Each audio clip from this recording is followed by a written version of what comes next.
Bismillah, Assalamualaikum warahmatullahi wabarakatuh. Sebelumnya perkenalkan nama saya Aksan Jaya Saputra.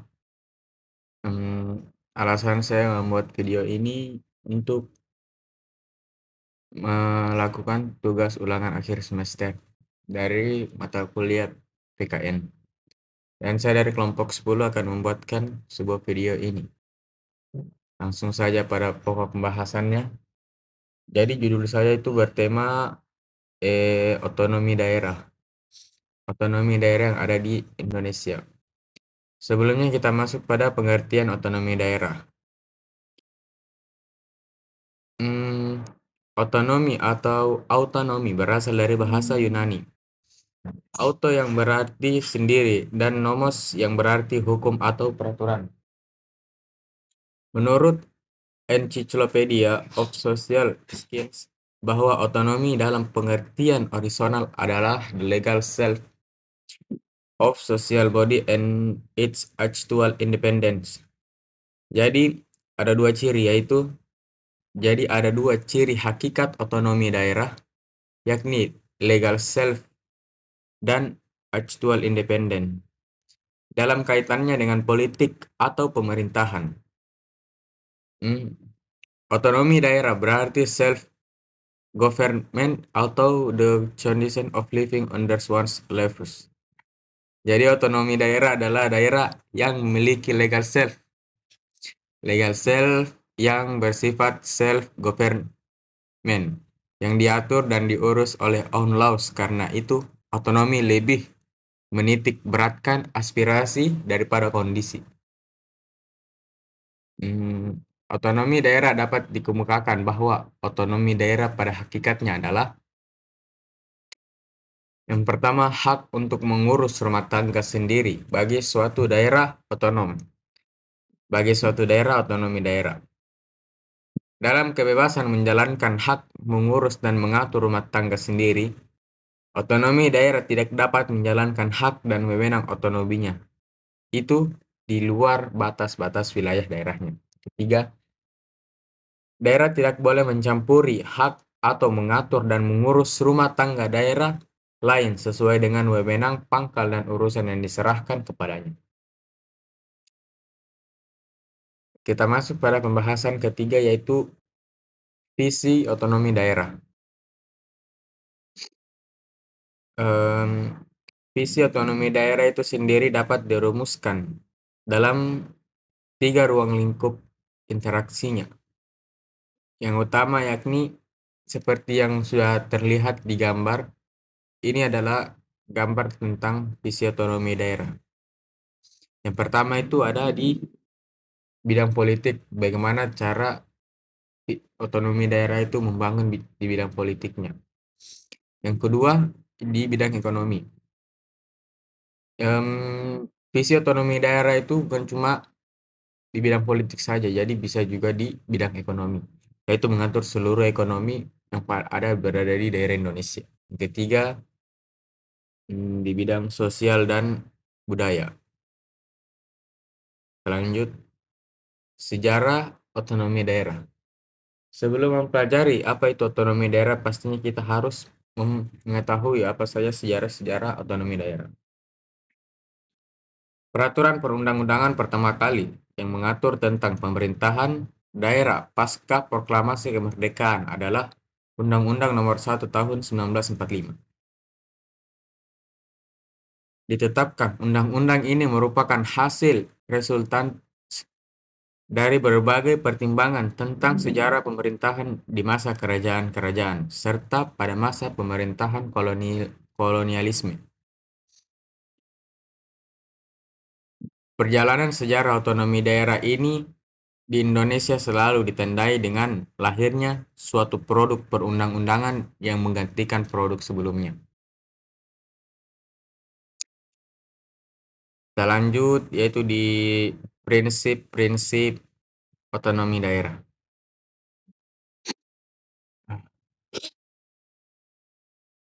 Prinsip pemberian otonomi kepada daerah adalah prinsip demokrasi, pemberdayaan masyarakat, dan aparat serta pelayanan umum. pemerataan dan keadilan, dan pemerhatikan keanekaragaman daerah. Prinsip pemberian otonomi kepada daerah menurut Undang-Undang Nomor 32 Tahun 2004 dan Undang-Undang Nomor 23 Tahun 2014, yakni 1. Kewenangan otonomi yang luas, nyata, dan bertanggung jawab bagi daerah, kota atau kabupaten, serta otonomi yang terbatas untuk daerah provinsi.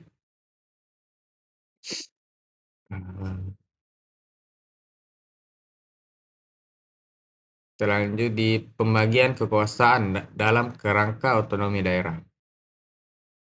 Pembagian kekuasaan secara horizontal. Jadi pembagian kekuasaan yang ada di otonomi daerah itu dibagi secara pakai menggunakan metode horizontal seperti yang berada pada label ini. Bisa dilihat, bisa dipahami dulu labelnya. Jadi pergeseran yang dimaksud adalah pergeseran klarifikasi. Kekuasaan negara yang umumnya terdiri atas 3 jenis. Apa 3 jenis itu? Yaitu legislatif, eksekutif, dan yudikatif.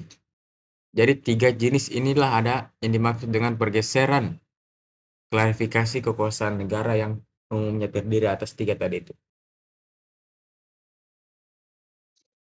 Menjadi 6 kekuasaan negara, yaitu kekuasaan konstitutif, kekuasaan eksekutif, kekuasaan legislatif, kekuasaan yudikatif, kekuasaan eksaminatif atau inspektif, dan terakhir kekuasaan moneter. Yang kedua, pembagian kekuasaan secara vertikal. Jadi pembagian kekuasaan dalam kerangka otonomi daerah itu bukan cuma satu, tapi ada beberapa. Yang keduanya adalah, yang pertama tadi sudah disebutkan, dan yang keduanya itu, yang pertama tadi masa secara horizontal, dan yang keduanya ini secara vertikal. Jadi kalau ada horizontal pasti ada vertikal. Makanya ditunjukkan sedikit dulu ya.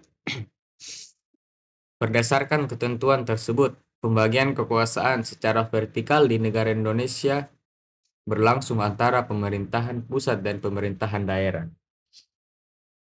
Yang dimaksud dengan pemerintahan pusat dan pemerintahan daerah itu adalah pemerintahan provinsi dan pemerintahan kabupaten kota. Berarti ini dari DPR ke kepala daerah ke kepala daerah.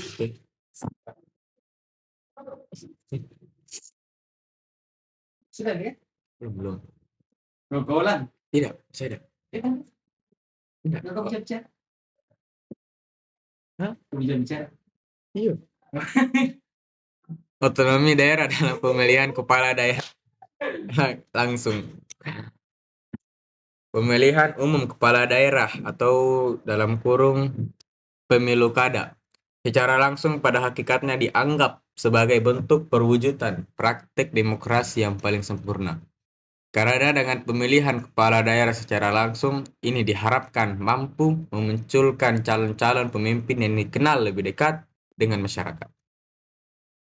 Secara teoritis tentu, pemilu kada langsung memberikan ruang yang sangat luas bagi masyarakat untuk berpartisipasi secara aktif dalam menentukan pejabat publik di daerahnya masing-masing.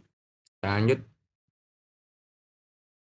Jadi kesimpulannya, mengatur dan mengurus sendiri urusan pemerintahan dan kepentingan masyarakat setempat menurut aspirasi masyarakat untuk meningkatkan daya guna dan hasil guna penyelenggara pemerintah dalam rangka pelayanan terhadap masyarakat dan pelaksanaan pembangunan. Otonomi daerah dapat diartikan sebagai kewajiban yang diberikan kepada daerah otom untuk sesuai dengan peraturan perundang-undangan. Berbicara tentang perjalanan dan perkembangan otonomi daerah atau pemerintahan daerah di Indonesia, dengan segala aspek seperti mengurangi suatu kisah yang sangat panjang. Bahkan mungkin tidak banyak lagi publik yang mencoba mereviewnya, kecuali bagi kalangan atau untuk keperluan studi. Secara praktis tentu hal itu tidak jadi masalah. Karena kebijakan mengenai otonomi daerah dari suatu regulasi yang sudah tidak berlaku lagi mungkin sudah kehilangan manfaat. Namun, bagi keperluan mendapatkan suatu substansi